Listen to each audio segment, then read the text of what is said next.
Hey Gav Gang, here we are, Path of Exile, testing the Elementalist Golem Heist build. I'm not sure I'm going to go into minions. It's working really well with golems. Let's get them up. I'll just wait for the cooldown to happen, get our auras up.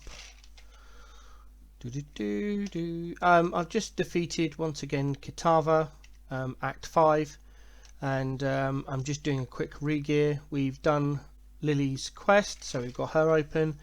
We are res capped thanks to Purity of Elements. Without that we are just shy, and with a few crafts we could probably do without Purity of Elements. However, most of the time I use Purity of Elements not for the resist but for the elemental ailment immunity at this stage of the campaign, specifically going through Act 6. We are starting to hit loads and loads of mobs that freeze you, scorch you, burn you, etc. Chaos Res on this run is particularly bad. I haven't picked up an amethyst ring yet, and our gear is pretty bad. We've been unable to get a 4-link on the right colours for our golems, so our golems are missing our melee fizz damage support. We've been able to get a red socket on a spare red circuit on pretty much anything for our Defiance banner, so they're sat there. This is the 5th link for our vortex, so we haven't been able to switch into a 5-link vortex for our body armor. We have had this helm drop, which is why we've not changed out of it. So we do have level 7 stone golems at the moment from our helm. All the other gear is just pretty much whatever's dropped on the floor, or this one is one recipe craft with obviously the resist craft on there. This is really old gloves. I think this is like Act 1 gear. I've not had the need to change a lot of this. We've had a few body armor changes just as and when things have dropped, and it's been a better eye level with better stats. But now I'm gated. The currency on this run has been particularly bad. I only had one orb of binding, so we slapped it on this higher item level energy shield base to try and get the 4 blue, which we didn't. We got 2 blue, a green and a red, and it took 6 chromes to get 4 blue,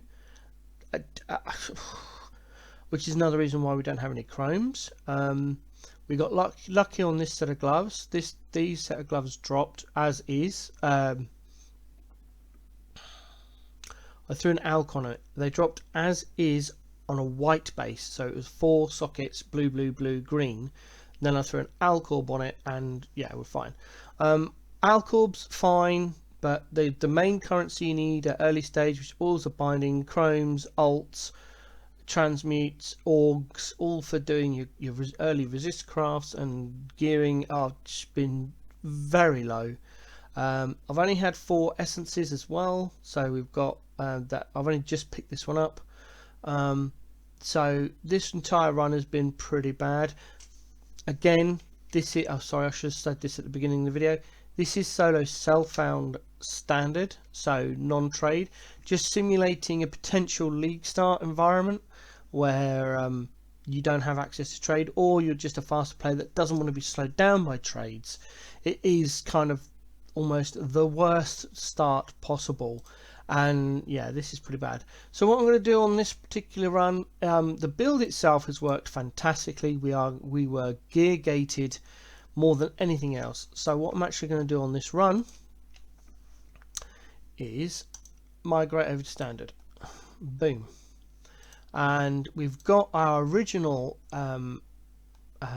minion test build here from our first test, so we'll probably just continue on with that. This character is going to be stripped down, and I'll do it on screen now.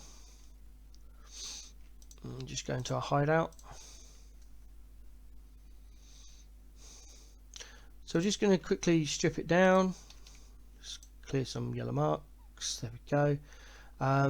And it's literally just going to be a case of selling everything, and then we'll go on to the other character, the test one, probably keep that helm. This just gives me a chance then to test it in a trade environment from level 6, which is when you're generally looking for uniques. Nothing else is there. There's loads of bubblegum currency there. Right, let's just sell all of this stuff. I'm not worried about the gems. Gems are just going to give me oh no, it should be alright. Dump all of this. There we go. Bomb. I'm not too worried about what currency comes out of this. My currency stash tab for standard is pretty big. There we go. We'll dump all that. We'll just quickly sort out these. We did get an Astragali, which may be worth something in I'm never going to run that in League Start environments. I'll just dump all that lot off. There we go, and then just empty the currency stash tab, and we'll go on to the other character and yeah, quickly gear that up for continuous play.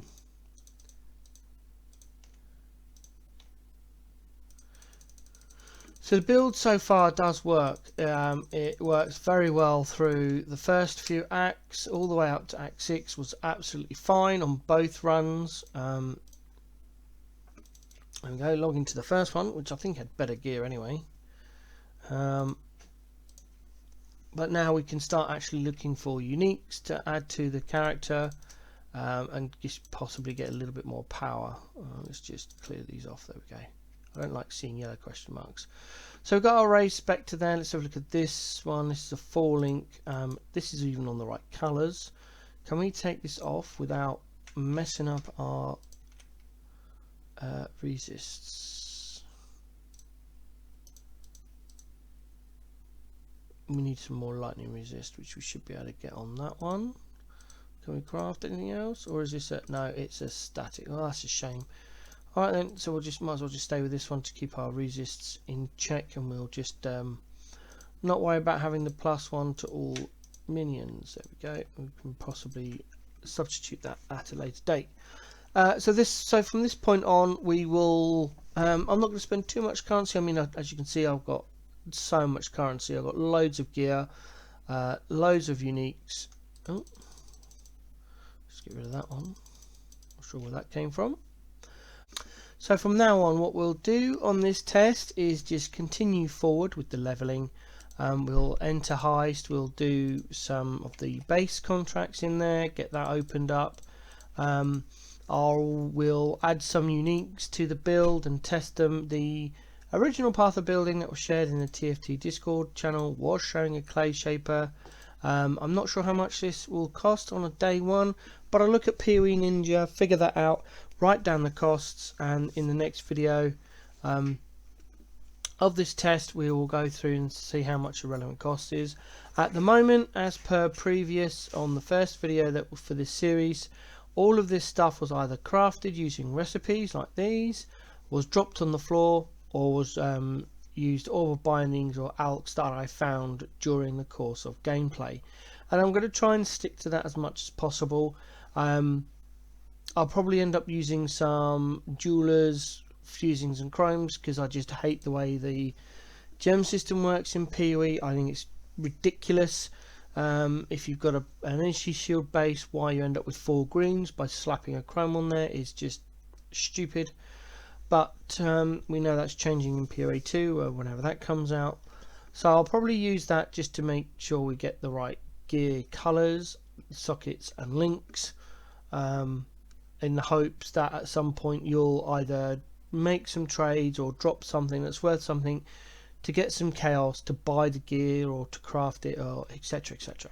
So we'll go through that. We'll do the baby handlers heist. We won't D-level, so we won't go up to Kitava D-level and then do baby handlers heist. I'll probably just stop at 59 and run in there to just do a couple of contracts around 59-60, see how it runs, and then we'll continue on with our campaign progress, and then we'll enter the true endless heist, which is a 67-68 de-leveling process, and then I'll record another video and go from there.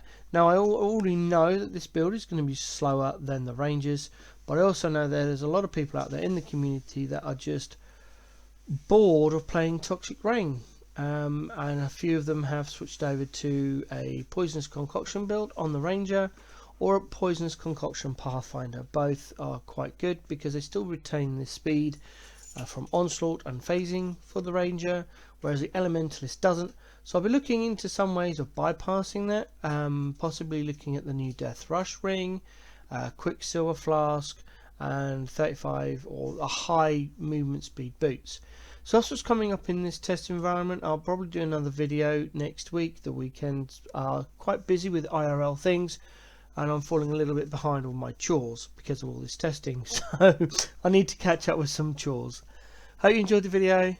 Stay safe in Rogue Harbour.